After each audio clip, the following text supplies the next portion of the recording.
Okay, we're live. Hi, this is William Ramsey. Welcome to William Ramsey Investigates. On the show today, I have a special guest. His name is Andrew Z. Adkins III, and he, with his father, A.Z. Adkins Jr., I believe. Are you junior or are you the third? I'm the third. You are the third, so I had it right. Published a book. The title of the book is You Can't Get Much Closer Than This, Combat with Company H, the 317th Infantry Regiment, 80th Division. And it was originally published in 2005. There's a newer version from 2020, and you'll see the newer cover. If you're on YouTube, you can see the new cover of this book. Again, it's You Can't Get Much Closer Than This, and it retells very fascinating first-person story of his father fighting in World War II. But Andrew III can talk more about that. So Andrew Adkins, are you there? I am. Thank you very much. And let's start off by saying most everybody calls me Andy, like my dad. Gotcha. So, Andy, can you talk about the genesis of this book and how it kind of came to be about, and how you got the first publication done? Certainly. Well, like most kids in the baby boomer generation, I grew up. My dad fought in World War II, and in that generation, you hear stories growing up. Most of them are humorous. Very rarely do you talk about the bad stuff, so to speak. And so I grew up with a lot of those, and other classmates of mine whose fathers also fought in World War II. It was just that generation.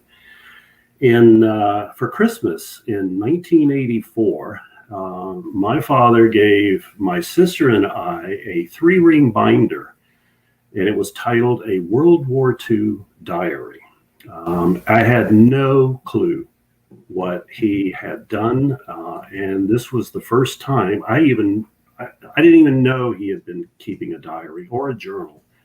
And my mother told me later on that he'd been working on off and on, and like most veterans who try to record some of their memoirs or memories, that some days you can write things down, other days you just have to get away from it.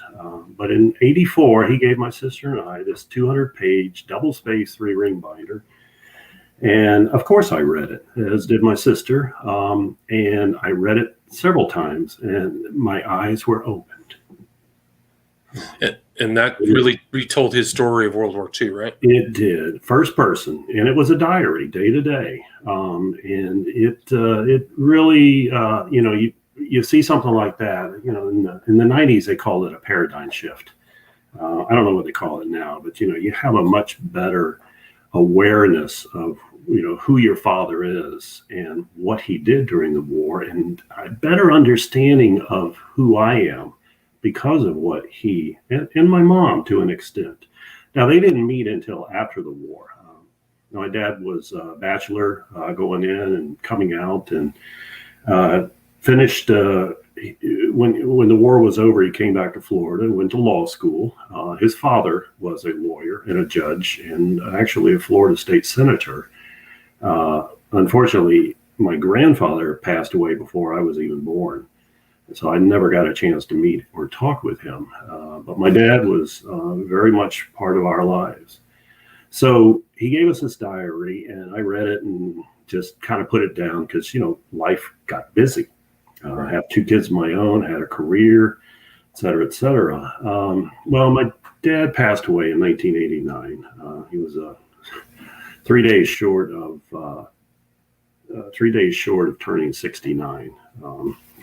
So we lost my dad, and my mom was still around. And a few years later, I'm a computer guy, a technology guy. So I took his diary and scanned it, digitized it, and converted it into, back then it was WordPerfect. And I said, there's really something here, and I really want to leave something to my kids so that they would know who their grandfather was. And I worked on this off and on, nights and weekends for several years, and finally got to the point. I said, there's something here, but there was some things missing. Obviously, there was some terminology used in World War II that we kind of all hear about, but I didn't really know what some of the terms were. So I did a little more research, added stuff in here and there. My dad attended the Citadel up in Charleston, South Carolina. I actually made a trip up there and met with the archivist, and she provided me a lot of materials because my dad was in the Citadel when Pearl Harbor was attacked. Right. December 7th, 1941. 1941, yeah. So he still had another couple of years to finish. And he had told me, my father had said, after when Pearl Harbor attacked, most of the cadets were ready to join. And a few of them did. But his father basically said, this war is going to be around for a while. And unfortunately, he was right. So my dad graduated from the Citadel, went to OCS, commissioned a second lieutenant, and joined the 80th Division out in the California-Arizona maneuver area, commonly called CAMA. And that was in November of 1943. So long story short, I was doing a lot of this research and wanted to have this thing published. And I did what most new authors who don't know what they're doing do. You shotgun it to a lot of different publishers along with a cover letter and say, I've got this. What do you think? Are you interested? And, a year or so went by because I wasn't on this. I still had a full-time job. Finally, there was a gentleman out of California that called me. And he said, Andy, I think you've got something here. I'd like to work with you on it. It needs work. And I said, I'm all over that. So long story short, another year later, Casemate picked it up and published it in October of 2005. And a month later, it was selected as the book of the month for the Military Book Club. Oh, interesting. It really was. I was like, I have no idea how all this stuff works. I mean, I'm an engineer. I'm not a publisher or a writer. So that's kind of how the first one got published. And I'll tell you this, I had been in touch with a lot of my dad's old division veterans from the 80th Division. I actually am part of that Veterans Association as a family member. Met a lot of guys that served with him, and many people were interested in this book because when I published this, there were probably less than a dozen World War II books, chronicles, nonfiction that were out there.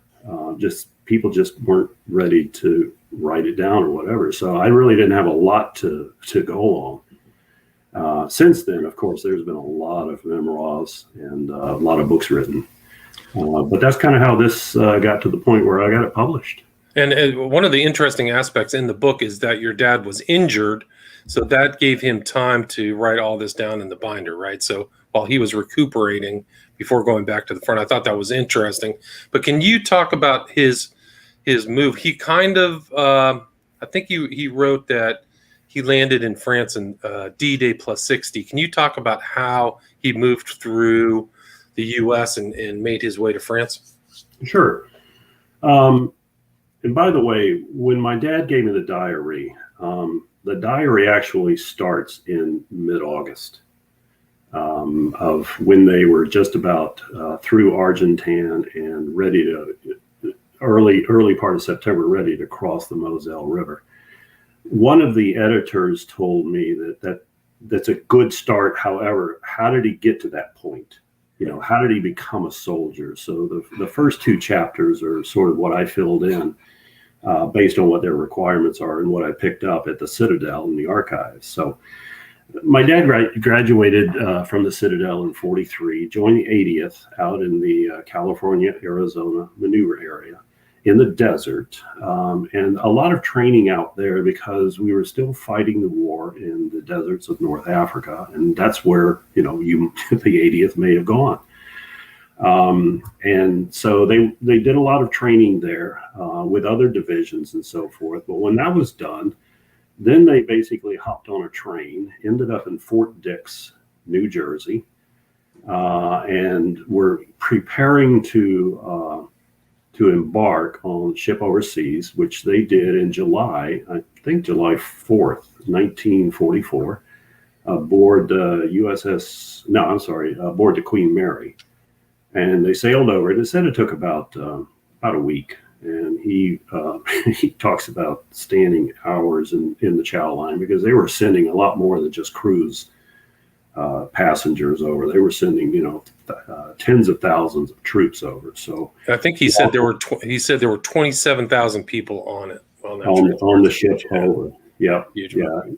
Yeah, and you probably don't. There's not a lot. I mean, there's a few books out there that talk about the trip over and show some of the scenes, but most of the pictures that we see these days are when the Liberty ships came back, and you see the decks just covered. I mean, you can't even see the deck. You could just only see lots of people, lots of heads. But it was very similar to that, just tons of people. So they ended up in July in Firth of Clyde, Scotland, which is where they first landed. Ended up getting down to South, and they trained in England for probably a month, just getting organized, getting, just the whole logistics of this. Now, keep in mind that, D-Day was June 6th. So that they didn't even start the trip over until after D-Day started. So, they're hearing pieces, they're reading the newspaper of what's going on over there. And the anticipation of joining in that battle. I mean, I think a lot of people were like, we've been training for 2 years. We're ready to go. We're ready to help our other soldiers. So they ended up taking a small boat, an LST, over from Southampton, England, landed on Utah Beach. The 80th Division landed anywhere between August 3rd and August 8th, I think.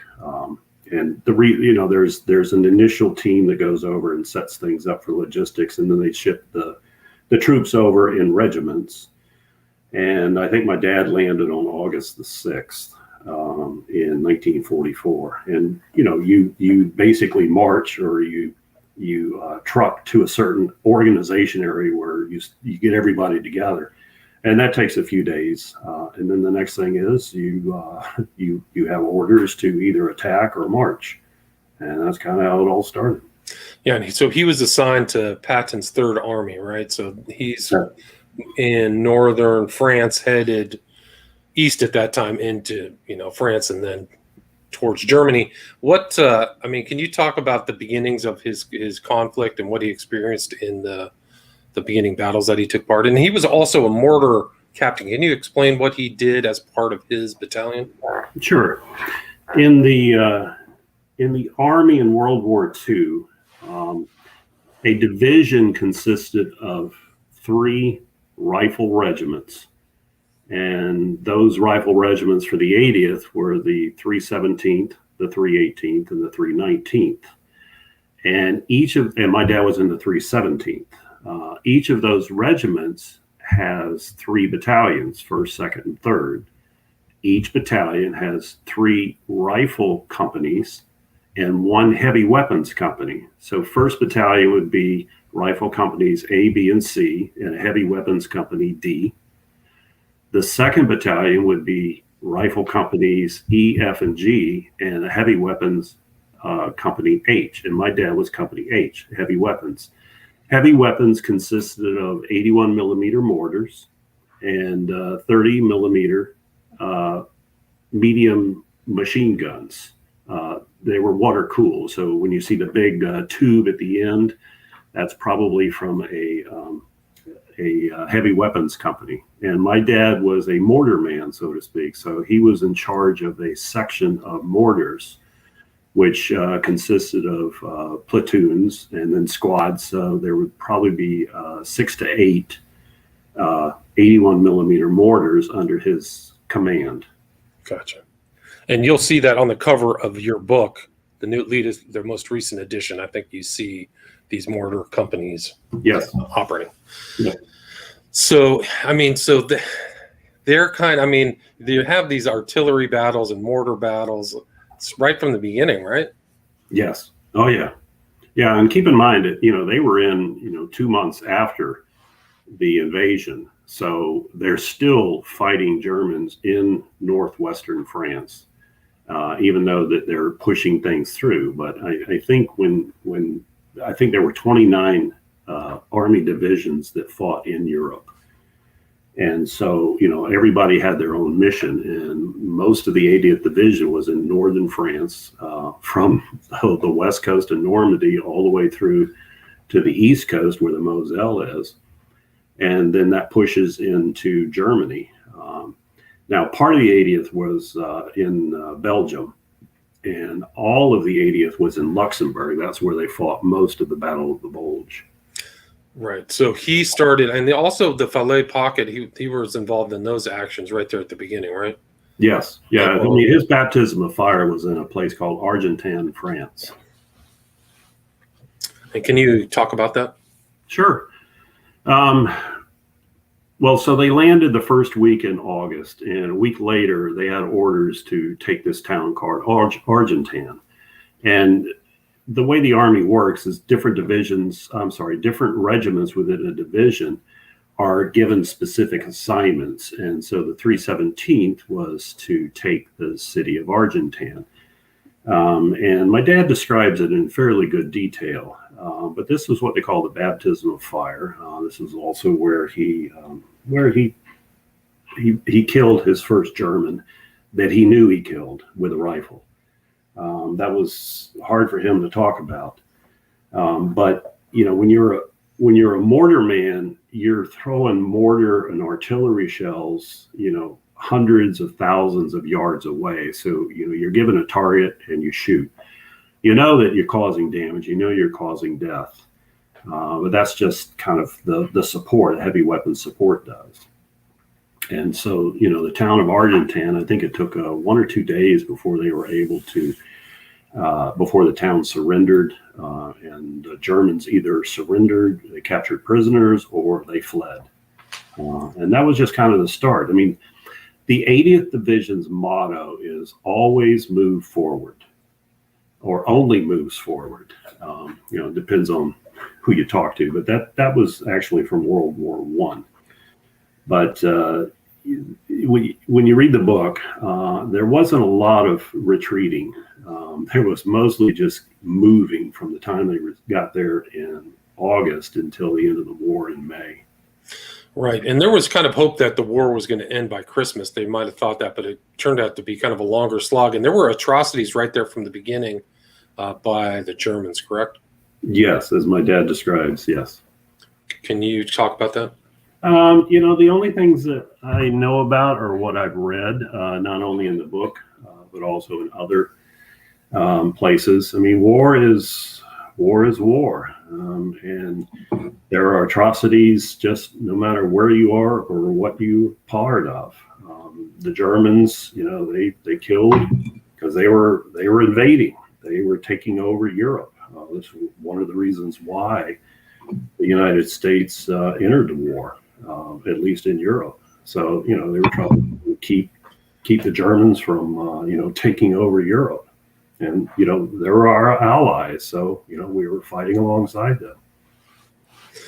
Right. And then, so there were also troubles, like they kind of, during the march towards Germany, they encountered a lot of SS troops and had trouble with them specifically, correct?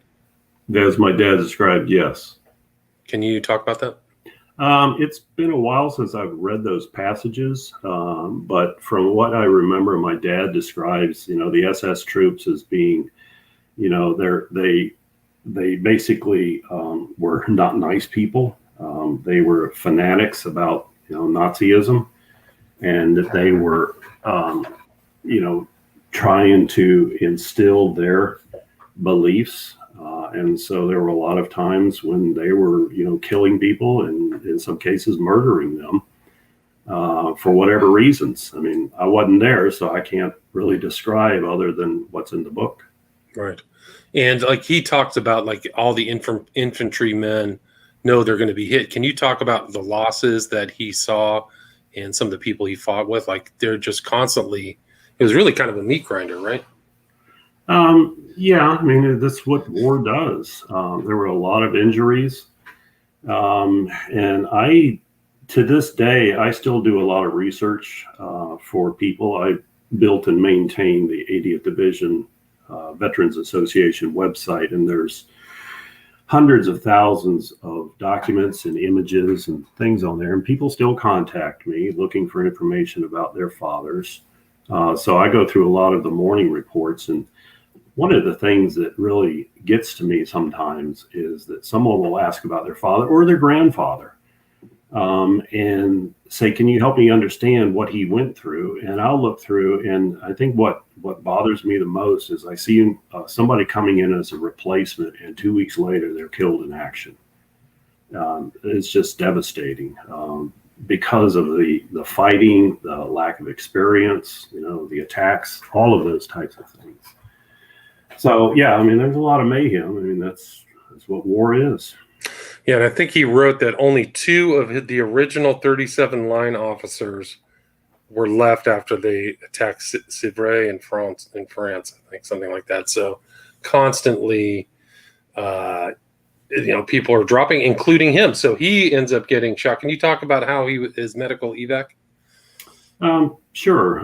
That one I'm fairly familiar with. I just actually wrote about that in last week's blog. But he was in Civry, France, which is still it was just across the Moselle River. And Civry is located between 2 large mountains, St. Genevieve and Mount St. Jean.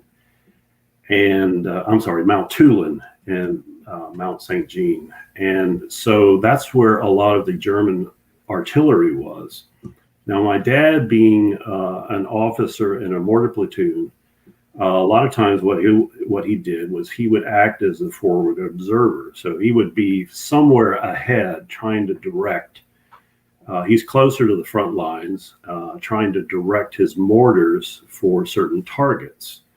And when they were in Civry, he describes that he was in the second floor of an abandoned German house that had already been battered by artillery.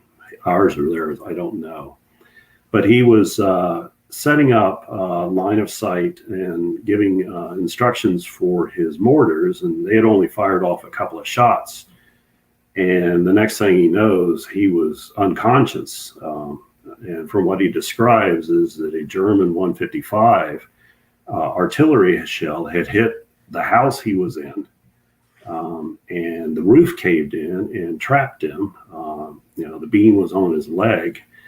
Next thing he knows is one of his good friends, another lieutenant named Saul Caddison, which his nickname was Cad, was in there just trying to wake him up, throw water on him, slap him around, and eventually just helped him get out from underneath that timber. And my dad's long story was that his cartilage was shattered.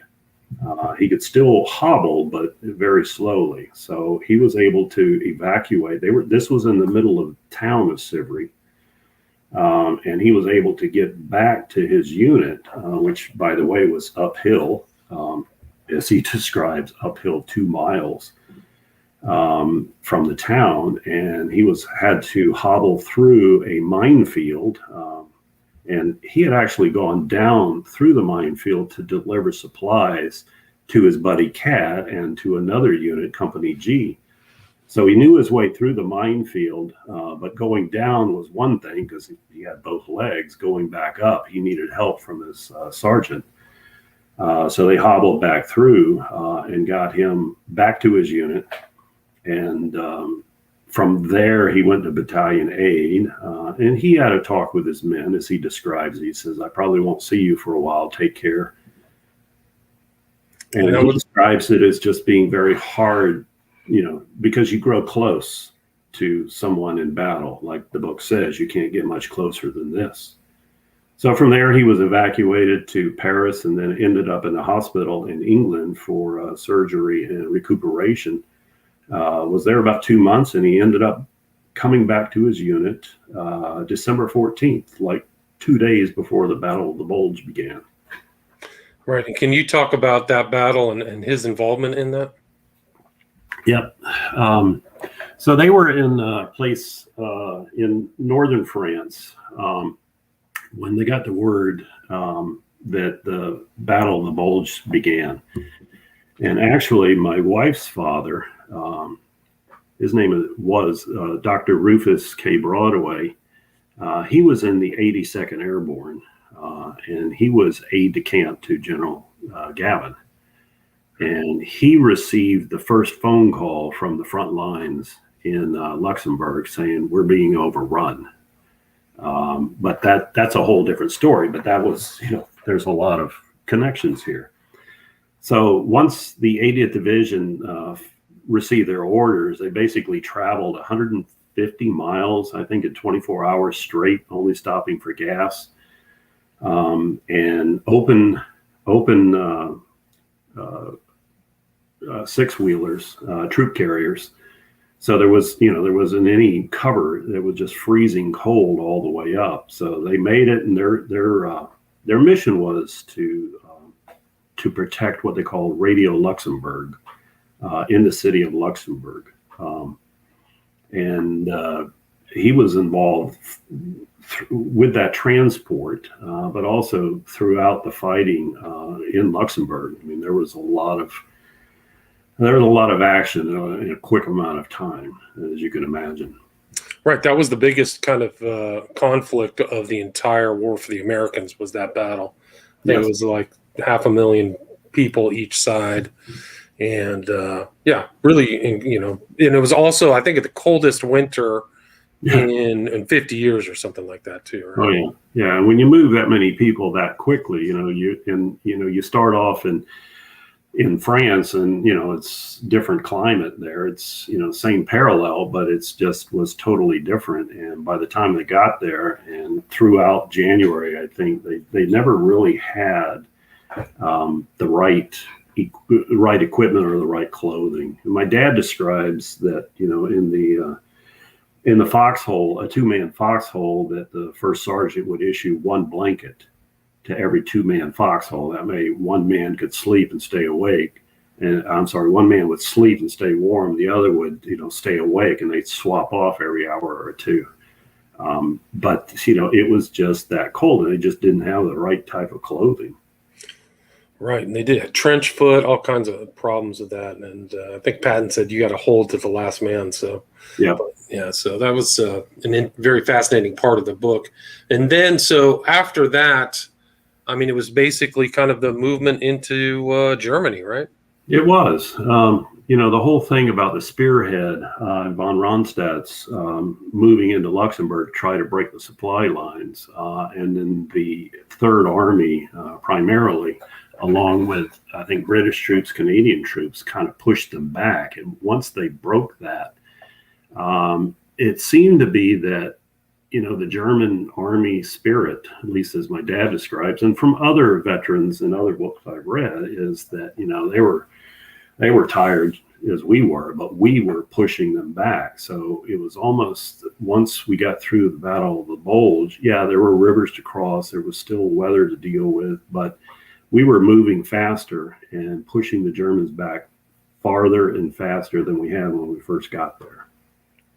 It's almost like they sensed it was the end, because I think they had very ambitious plans with the Battle of the Bulge. They were going to go all the way to like Remagen or something, and could literally cut the American army in half, and barely got, a third of their goal. No gas, all kinds of problems. So I think they knew that it was the beginning of the end for them. Yeah.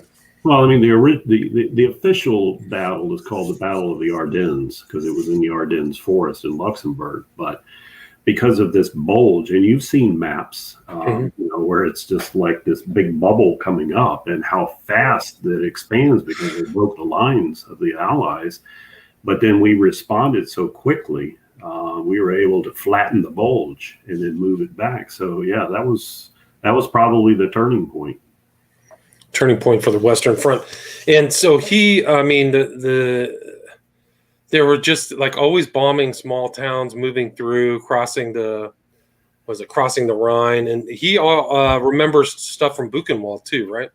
Oh yeah. Do you want to talk about that? Sure.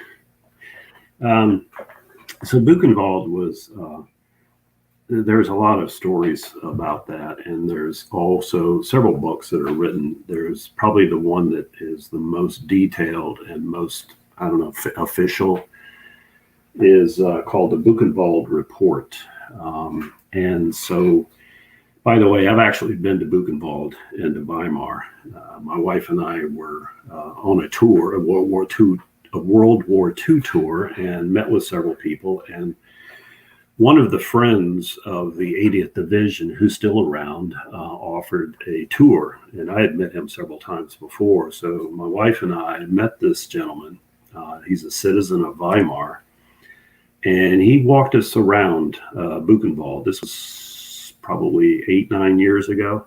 Mm-hmm. And the crematorium is still there. The furnaces are still there. The jail is still there. The barracks are gone. There's one barracks that's still there, and it's a hard place to visit. And I actually wrote about it a couple of times. Just it helps me kind of put things in perspective. But when my dad was there, he describes it as they were approaching Buchenwald. They had no clue. I mean, everybody hears rumors. And so they kind of knew, what could possibly be around. But, you're going through woods and open fields, and there's nothing that you see. But he and his squad saw a group of men in striped uniforms heading their way. And so they've formed a skirmish line because they didn't know whether they were prisoners or whether they were Germans or Americans or what. But, it turns out that they had escaped. The prisoners actually overcame the guards. And when my dad and the 80th got there, which is a day or two after that, there were about 20,000, as he describes, inmates that were still enclosed, even though the gates were open. They just didn't know where to go. And most of these guys, the prisoners, they were as thin as a man you could ever imagine, hollowed eyes. A lot of them, he said thousands were just laying on the ground, just dead. But they were able to provide them, as I wrote, it's like, we called the company called battalion called regiment, and within a few hours there were trucks and trucks of supplies, medical personnel. And just, walking around and seeing and what you can't pick up off a TV is, the smells and the sense of this abandonment. And so he describes it as just horrific. And, I would imagine that in his mind is like, how can another human being do this to another? And he verified some of the stories, the very lurid stories that came out of there. I mean, he verified that Ilse Koch, she was literally ripping skin off of people for their tattoos. Oh, yeah. So that was all that, according to him, was true, correct? Oh, yeah. Yeah, that's also in the Buchenwald report. So, yeah, he saw some of the lampshades as, that was one example of what she did with the tattoos. Right, like he visited the SS officer quarters and saw all that stuff. So that's really true. I mean, it's just a nightmare. Yeah. It's a nightmare story. So where's the best place that people can find? Is there anything you'd like to add or anything I missed before we wrap up the interview? I first of all, thank you very much for this. My pleasure. One of the things that I try to do is, we tend to have short-term memories. And so I'm involved in a lot of veterans groups. And being a Navy veteran myself, and I'm the Vietnam War era type veteran, is that, I still try to work with World War II veterans and their families, but now I'm starting to work more towards with Vietnam veterans and some of their families. And that's what I continue to write about. But yes, thank you for helping keep these memories alive through the podcast, through your interviews. The book is available. I've got several books that are all on Amazon.com. This one was published by Casemate Publishers. It's also available through them and through, I think, several other bookstores. But yeah. Where is your additional writing when you're posting? Are you posting to a blog or a personal webpage? I have both. I have my website is Adkins, Adkins, III. That's for the third. Adkins, III. regiment.com. And I also write a weekly blog called A Veteran's Journey. I write about both what I did in the Navy, but also about my father in World War II. I try to combine, two of those, and I do that once a week. I'm also I've started writing fiction now, but it's strange because I pull from actual events in Vietnam and World War II. And that's another book that I just published earlier this year called Never Forget. And that's historical fiction, is that correct? It depends on who you ask, but it's contemporary fiction if you ask the literary agents, but it's historical fiction based on, true stories in World War II, some of which we've talked about, and also in Vietnam. Gotcha.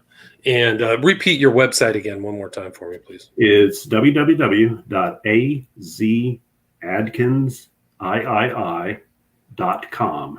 Great. So you can pick it up there. And then again, this book, the title of it again is You Can't Get Much Closer Than This, Combat with Company H, 317th Infantry Regiment, 80th Division, published 2020. You see the title here on YouTube. Highly recommend this book. It has excellent reviews on Amazon, by the way, like 145-star reviews. So congratulations on that. Again, the author is Andy Adkins, Adkins. So thank you so much, Andy. My pleasure. Thank you, William. I appreciate it. Yeah, I appreciate it as well. Take care. All right. You too.